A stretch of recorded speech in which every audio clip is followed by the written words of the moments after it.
Ils sont très en colère. En fait, la colère est perceptible. Le problème, Donald Trump devait envoyer les forces militaires américaines sur le terrain pour faire la guerre contre les Iraniens. Mais Donald Trump lui-même a expliqué, en marge du sommet du G7 en France, à Evian, que l'Iran n'est pas le Venezuela. Et tout le monde est d'accord. L'état-major américain est d'accord. Envoyer les troupes américaines là-bas avec les missiles iraniens, c'est les enterrer une fois. Parce que dès qu'ils vont arriver sur le territoire iranien, il n'y aura pas de défense. Et donc, l'Iran va pulvériser la zone.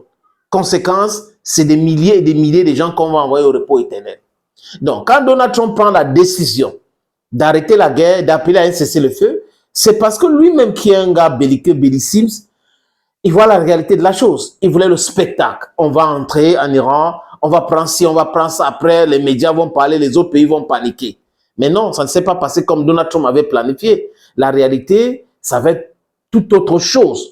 Donc, en Occident aujourd'hui, comme vous avez basé toutes les narratives sur la puissance américaine pour justifier leur barbarie, leur vol, leur pillage, comme les États-Unis ont marqué un temps d'arrêt pour réfléchir en se disant non, on ne va pas continuer, on lâche prise tout de suite. Oh, Donald Trump, ils veulent tuer Donald Trump. J'espère qu'il y aura la sécurité rapprochée et que les services secrets qui protègent Donald Trump vont le protéger davantage, hein, parce que les sionistes, les Européens ne sont pas très contents de cette humiliation que les États-Unis ont subie de l'Iran. Les amis, je vous suggère d'écouter ça. Cette guerre est terminée, c'est-à-dire que les Iraniens, pour moi, ont gagné, et je pense que la guerre ne reprendra pas entre l'Iran et les États-Unis, simplement parce que Donald Trump ne le veut pas, et qu'il a tout fait pour essayer de prendre une sortie de crise, qu'aujourd'hui il l'a, et qu'ensuite il va probablement presque tout perdre, parce que si les Iraniens en 2015 avaient accepté, au bout de 12 ans de pression, beaucoup de mauvaise volonté, de dissimulation, de mensonges, avaient finalement accepté de signer un accord qui les contraignait, pas complètement, mais qui les contraignait, c'est pour une seule chose, c'est parce qu'ils craignaient une opération militaire des États-Unis et d'Israël. C'est la seule chose qui a fait signer les Iraniens à l'époque. Cette peur n'existe plus parce que la guerre a déjà eu lieu. Ils considèrent, les Iraniens, qu'ils l'ont gagnée, et ils ont bien compris, tout le monde a bien compris, à quel point Donald Trump était réticent au risque, à quel point il n'avait pas voulu mener sa guerre jusqu'au bout en mettant des troupes au sol et en ouvrant Hormuz par la force. Il aurait pu essayer de le faire, et à quel point, surtout en une année de mi-terme, il ne recommencera pas cette guerre. La guerre pourra se poursuivre entre Israël et l'Iran, entre le Liban, etc. Mais cette partie, à mon avis, elle est terminée, et elle est terminée au désavantage total des Américains. Et je pense que nous ne sommes qu'au début des déconvenues qui vont venir et qui, à mon avis, dans le scénario le plus pessimiste, aboutiront à une claire et totale défaite des États-Unis, ce qui préparera une prochaine guerre, cette fois peut-être menée uniquement par Israël contre l'Iran, quand l'Iran sera reparti à fond la caisse dans son programme nucléaire. Alors il faut préciser, et tous ceux qui nous suivent connaissent Isabelle Lasserre, que vous n'avez jamais fait preuve d'anti-américanisme, Isabelle, mais là, vous êtes très clair, ce mémorandum peut être considéré comme une défaite pour Donald Trump. Oui. Est-ce aussi votre sentiment? Dans le sillage de la réflexion d'Isabelle, il me semble que la prochaine guerre, ce sera effectivement une guerre, je dirais, bilatérale israélo-iranienne.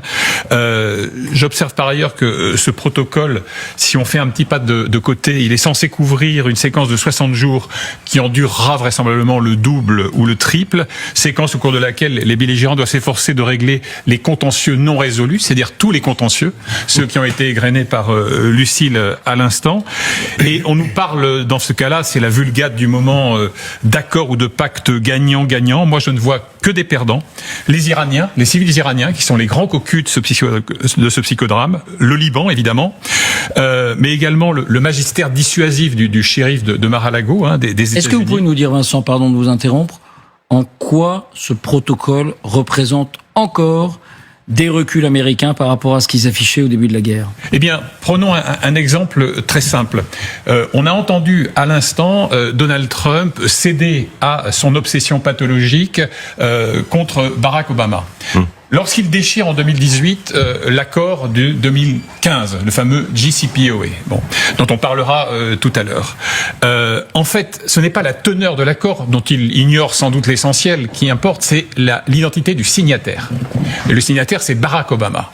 Et l'obsession maladive de Trump, c'est de détruire tout ce que Obama a tenté de construire, avec d'ailleurs un bonheur inégal, on le sait, et les Syriens en savent quelque chose. Donc, en ce sens, je veux dire, il n'y a aucun doute que c'est un recul. C'est-à-dire qu'on se retrouve dans une situation qui, en termes de péril pour la région et en termes atomiques, une situation qui est une régression par rapport à ce que nous avions connu en 2015. Mais là, dans le protocole, Vincent, les points qui marquent à nouveau les concessions ou les reculs de Trump, qu'est-ce que vous diriez? Il y a plus de questions. Donc, rien sur le nucléaire. Bon, il nous explique benoîtement que l'Iran n'aura jamais l'arme atomique. Qu'en sait-il? Il n'y a rien là-dessus. Rien sur le balistique. Rien sur l'uranium. On nous dit qu'on va récupérer, diluer, neutraliser les 450 kilos. Comment? On ne sait pas. Rien sur les affidés de l'Iran dans la région, ce qu'on appelle les proxys. Rien de positif pour les États-Unis dans la gestion du détroit, puisqu'on comprend, si la version iranienne est juste, qu'il y aura, même si on appelle ça des frais de service et non pas un péage, il y aura des revenus et des sanctions en partie levées qui devraient permettre à l'Iran de toucher un pactole à ce stade de 12 milliards de dollars. Et il nous dit quoi? Qu'au temps d'Obama, on aurait donné 1,7 milliard aux Iraniens. Donc tout ça est absolument grotesque. Un mot général et je vous donne la parole. J'ajoute juste un point. Dans le protocole est clairement marqué que les États-Unis ne doivent pas s'intéresser à la gouvernance intérieure de l'Iran. C'est donc un renforcement du gouvernement des passes d'Aran, avec l'accord des États-Unis. Et d'ailleurs, Donald Trump qui dit dans la conférence de presse à Évian tout à l'heure, je m'entends très bien avec l'Iran et ses nouveaux dirigeants. Vous imaginez comment ça peut être perçu aujourd'hui à Téhéran par les millions de gens qui ont défilé dans la rue en espérant que les États-Unis allaient venir les aider à faire tomber un régime. C'est assez fascinant. L'autre point, moi, que je soulignerais, qui a été évoqué, c'est juste l'immense défaite pour les Israéliens et personnellement pour Benjamin Netanyahou, qui a construit l'intégralité de sa carrière politique sur la menace existentielle de l'Iran et le fait qu'il allait permettre aux Israéliens de vivre en sécurité sans menace ni balistique ni nucléaire de l'Iran.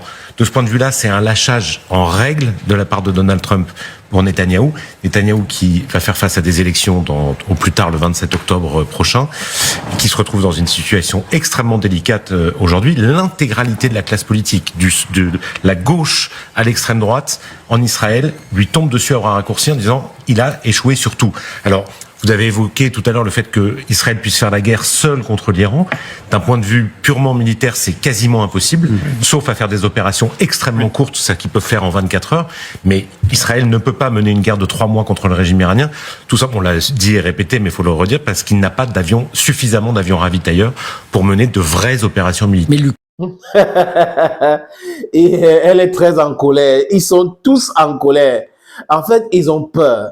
Le monde entier aujourd'hui compte 8 milliards des êtres humains, 8 milliards.